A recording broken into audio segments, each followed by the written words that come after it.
Hi everyone, I would like to welcome you all. तो दोस्तों, आज के इस वीडियो में हम लोग बात करने वाले हैं मेग मनी ऑर्गेनिक्स के बारे में।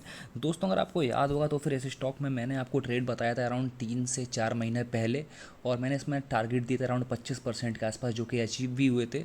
बट मेरा ये कहना नहीं है कि मेरे सारे टारगेट्स अचीव होते हैं। कुछ स्टॉक्स ऐसे भी हैं जिसमें स्टॉप लॉस हिट हुए, लेकिन ज़्यादातर स्टॉक्स में ना मेरे ट्रेलिंग स्टॉप लॉस हिट हुए हैं।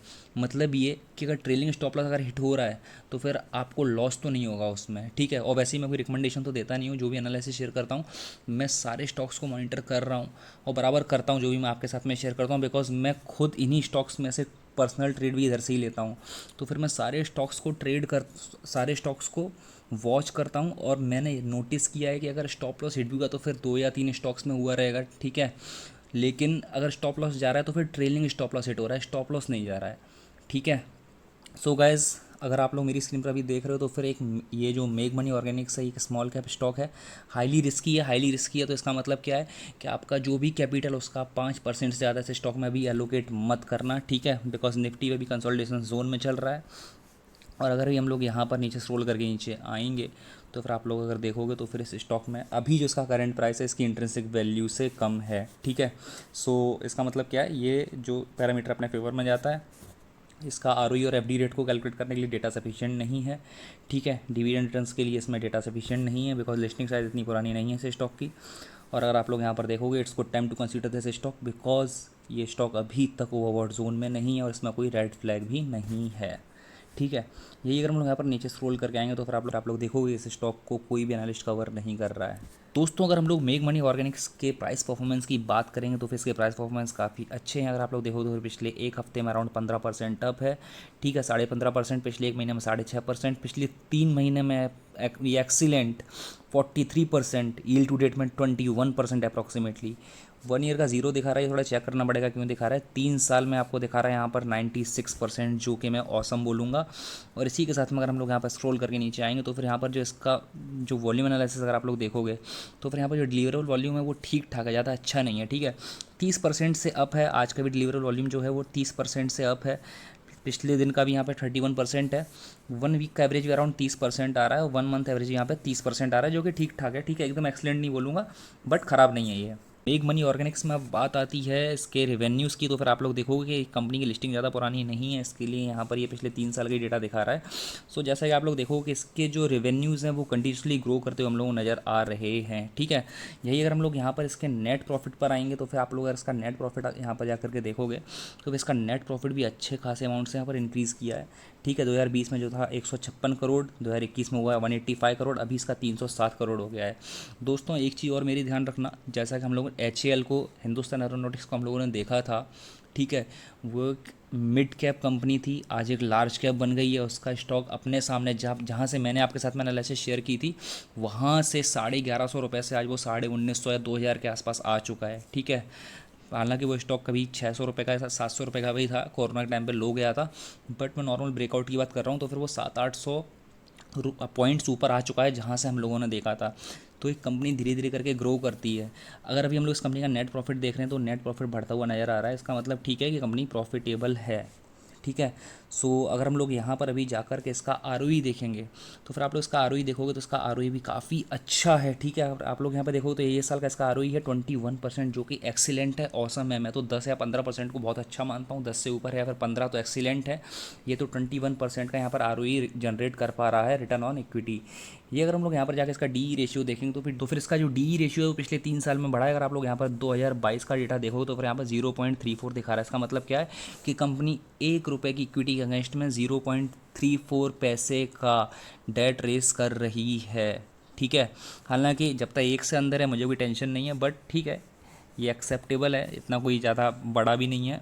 और मैं इसको इसके लिए और एग्री इसके साथ में कर रहा हूँ बिकॉज जो इस कंपनी के प्रॉफिट है वो प्रॉफिट भी इंक्रीज़ हो रहे हैं। यही अगर हम लोग यहाँ पर आकर इसके शेयर होल्डिंग पैटर्न को अगर यहाँ पर एनालाइज करने की कोशिश करेंगे तो फिर आप लोग यहाँ पर देखो कि यहाँ पर जो इसके प्रमोटर्स हैं वो प्रमोटर्स फ़िलहाल में इसके 49.41% इसमें प्रमोटर होल्डिंग है, और इसमें जो प्लेस प्रमोटर होल्डिंग है वो ज़ीरो है, ठीक है। तो इसमें गिरवी रखे हुए शेयर की कोई भी यहाँ पर ऐसी कोई दिक्कत नहीं है।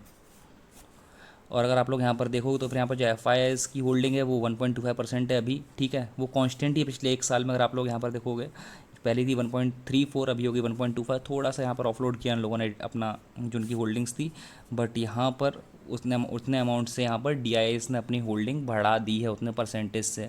सो यहाँ पर चेंज ऑफ हैंड्स हो सकता है FIS और DIS के बीच में, ठीक है।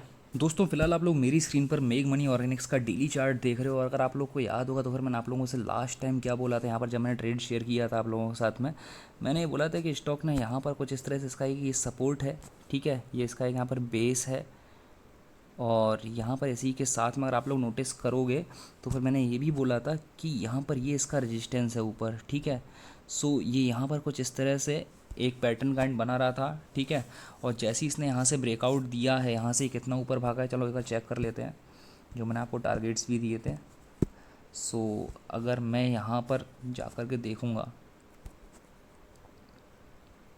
तो ये देखो, ये अराउंड यहाँ से 33% भागा है, बट मैंने जो टारगेट दिया था वो दिया था आपको 25 से 28% तक का, 30% का टारगेट दिया था, और अपना टारगेट यहाँ पर दोस्तों अचीव हो गया था, ठीक है, जैसे यहाँ पे ब्रेकआउट हुआ था उसके बाद में। अभी इसमें क्या सिचुएशन इवॉल्व हो रही है हम लोग वो जानने की कोशिश करेंगे। तो फिर दोस्तों अगर हम लोग यहाँ पर अभी चुपचाप से एक ऐसी रेजिस्टेंस लाइन ड्रॉ करेंगे तो फिर ये हो गई यहाँ पर रेजिस्टेंस लाइन, और अभी यहाँ पर कुछ इस तरह से ये एक पैटर्न काइंड बना रहा है, चैनल पैटर्न। और रिसेंटली इसने क्या किया, ये यहाँ से सीधा यहाँ से ऊपर गया, ऊपर जाने के बाद इसने पुल बैक लिया, फिर ऊपर गया, एक double bottom kind W pattern बनाया, अभी इसने नेक लाइन को क्रॉस किया है, और आज ये अप्रॉक्सीमेटली 6% अप है। ये स्टॉक को मैं आपके साथ में कल ही शेयर करना चाहता था बट मैं कर नहीं पाया, ठीक है, बट ये स्टॉक आज ही 6% अप है। सो जैसे ही यहाँ से ब्रेकआउट हम लोगों को मिलता है, यहाँ से कोई स्ट्रॉन्ग ब्रेकआउट मिलता है, हम लोग उसका ही ऊपर एंट्री ले सकते हैं, ठीक है। अपना स्टॉप लॉस कहाँ रखेंगे, स्टॉप लॉस आप लोग खुद डिसाइड कीजिए, बिकॉज सबका स्टॉप लॉस रहने का अपना अपना अलग मेथड होता है। बिकॉज मैंने आपको जितने मेथड बताए हैं कोई इसको फॉलो तो करता नहीं है, बट मैं स्टॉप लॉस कहाँ रखूँगा, मैं स्टॉप लॉस यहाँ पर रखूँगा, मेरा स्टॉप लॉस डीप रहेगा। ये जो इसका स्विंग लो है ना, यहाँ पे मेरा स्टॉप लॉस रहेगा।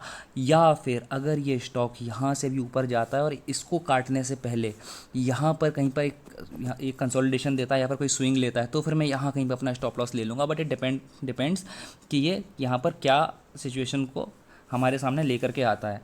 और फिर जैसे ही यहाँ से ब्रेकआउट देगा, अपना भी टारगेट क्या रहेगा, टारगेट यहाँ पर हम लोग जैसे हमेशा लेते हैं, हम लोग वही टारगेट लेंगे जा कर के। सो अभी हम लोग यहाँ पर जो टारगेट लेंगे, so guys my target would be, तो दोस्तों मेरा जिसमें टारगेट है ना वो 200 रुपये का टारगेट है, ठीक है। ब्रेक कहाँ पे करना चाहिए इसको, 145 के 144 के लेवल को ब्रेक करना चाहिए। 200 रुपये का इसमें टारगेट है, अराउंड 40% अप इसमें टारगेट है। हो सकता है कल को स्टॉक 1000 रुपये का भी हो जाए, 2000 का भी हो जाए, या फिर हो सकता है अपना ट्रेलिंग स्टॉप लॉस खा जाए आगे अगर ब्रेकआउट देने के बाद में, ठीक है। सो डिपेंड्स कि मार्केट हमारे सामने कैसी सिचुएशन को लेकर के आता है, हम लोग वैसे डिसाइड करेंगे। सो मैं तो अभी इसमें ब्रेकआउट का वेट करूँगा, या फिर हो सकता है तो फिर मैं यहाँ पर पहले से थोड़ी बहुत पोजीशन में इसमें ऐड कर सकता हूँ इस लेवल पर ही। और अगर मुझे यहाँ पर जाके लगेगा ऊपर रेजिस्टेंस पे कि यहाँ से ही नीचे जा रहा है, तो फिर वहाँ पर अपने माल को काट दूंगा, या फिर मैं वेट करूँगा कि यहाँ पर ये ब्रेकआउट दे, फिर मैं ब्रेकआउट के ऊपर ही इसमें एंट्री लूँगा। So guys this is my analysis in make money organics. Meanwhile what do you think, please drop your suggestions in comment box and have profitable sessions ahead. See you in my next video, take care.